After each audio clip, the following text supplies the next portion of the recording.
So, Alafia, it is day three, transformation day three.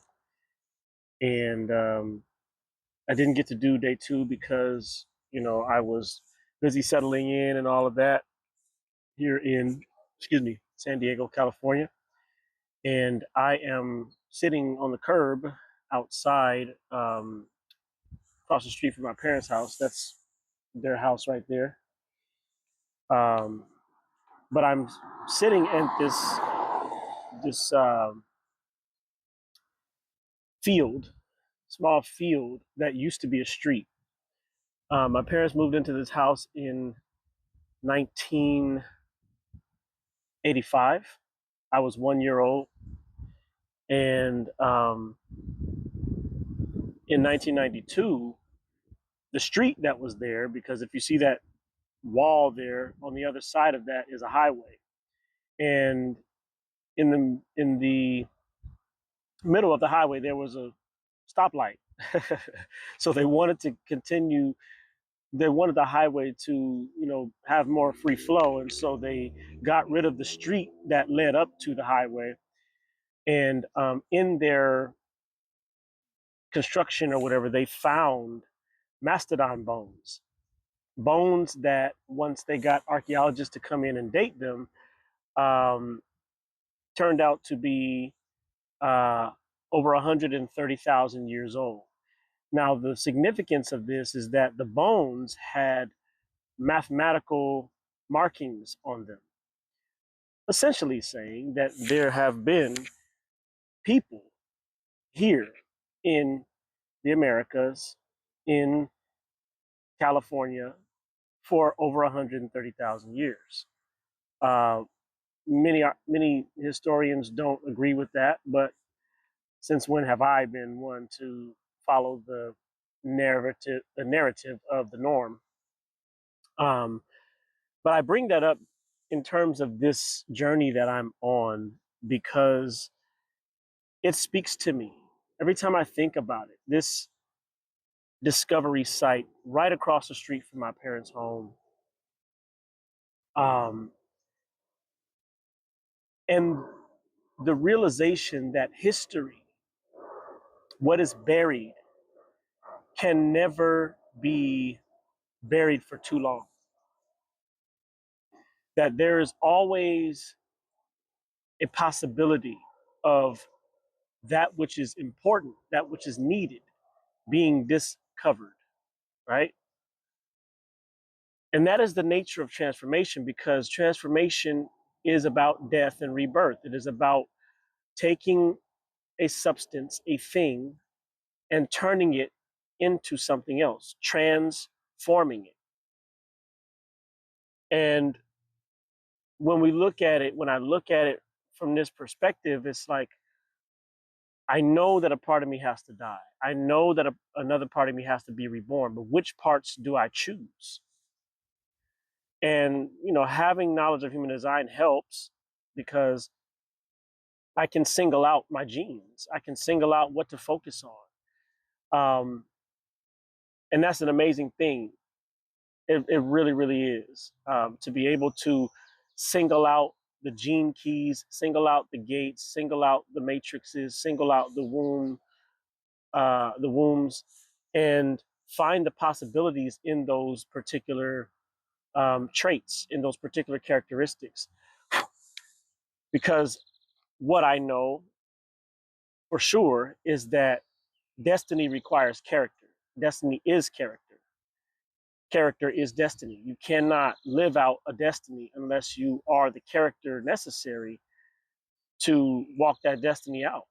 It's like being in a movie. You can't say that you are the villain if you don't play the part of the Joker. You can't be Batman and be the villain. You can't be Superman and be the villain. You have to be the Joker. You have to be Lex Luthor. So, and I'm not saying I'm supposed to be a villain or anything like that. I'm not saying that I'm not. What I'm saying is, you have to play the character that is in alignment with your destiny. And in order to do that, you have to know your destiny. And because I know my destiny, not only from my studies of human design, not only from my voodoo background, and the what I've been shown in those initiations and ceremonies and rituals, um, but also because of what I've been shown in my dreams.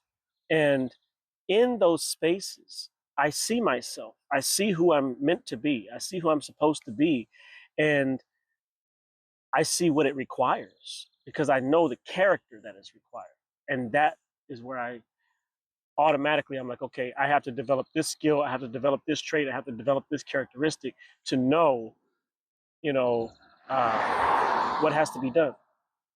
And so, with all that said, with all that known, I have to uncover the deep things inside of me that have been buried at the moment of my birth, buried at even before my birth. Um, but deep within me, there's a scripture in I believe it's the Apocryphon of John. I could be wrong, but it's one of the scriptures in the Nag Hammadi passages, those books that were taken from the Bible, where Christ essentially says, if you bring out of yourself what is within you, you will save yourself. If you don't, you will destroy yourself, in so many words. And I'm at that space. There is nothing really else that matters. There's nothing else that matters. If you don't become who you're meant to become, you can never live out your destiny. It's impossible. You can't. And so I know that I have to change. I know that I have to grow. And this particular day, I know that the dream even that I had that I woke up from today was about discipline, was about obedience, was about, being uh, uh, in the right space at the right time and doing what I said I was going to do, And so it doesn't make me a bad person, the person who I was, but it does make me a person that is not in alignment with who I'm meant to be. That person is going to require me to tap into a lot more fire, a lot more of my Aries moon in gate 51 in the sixth line aspects, you know, uh, for my career, for various things. So, and it's interesting because my brother's dog, he literally hates me. At least he seems to. But you have to show him that you're alpha. And as I was trying to leave the house, he tried to attack me. And even though I'm being as kind to him as I possibly can, I basically I had to flex on him. And then all of a sudden he cowered.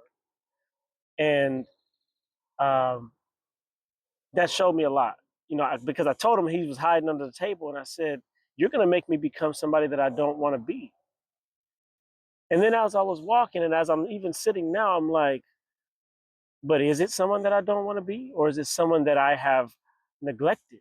Is it a part of me that I have buried because I didn't want others to see that shocking part of me? That's something to think about. And so today, on this third day, really you can say the second day, but the third day from the moment that I left Dallas, um, that's where I'm at, uncovering what is buried, uncovering what is beneath the surface, uncovering my fire, um, and watching what happens when I do, watching who responds when I do. It feels amazing here. It always has in San Diego. It's probably about 70, 74 degrees or something like that right now. But it's a great place to be. I love this place. It's why, I never wanted to leave. Um, but a place of rebirth, coming back to the womb, coming back to home, and saying, this is where I'm going to be born again. Again. I'll talk to y'all soon. I appreciate you all who watch what I share, and I pray that everything that I give is something beneficial for you as well. Peace.